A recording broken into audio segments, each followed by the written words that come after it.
Hi guys! So today, January 30, mi-meet natin yung ating bagong business partner. So nandito kami sa Landers. So yan, naglalakad na kami. Kasama natin si Madam. Siya tagahawak ng laptop. Yan. So medyo maingay. Ayun na, mukhang nakita ko na siya. Mukhang nandun nakatayo. Yan. Brother!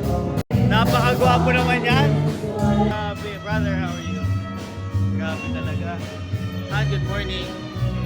Yun. So dito na tayo.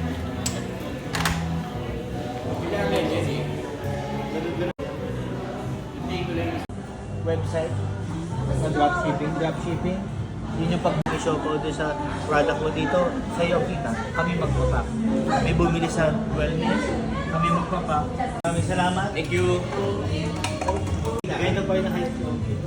Kami balita. Ma'am, thank you very much. Another day, another day.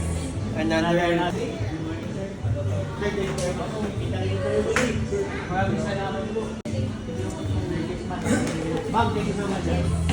Another day, another day.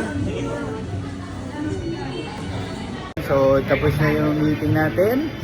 Ngayon, next stop, punta na tayo sa office. Ano masasabi mo sa meeting natin? Kung may take out ka pa?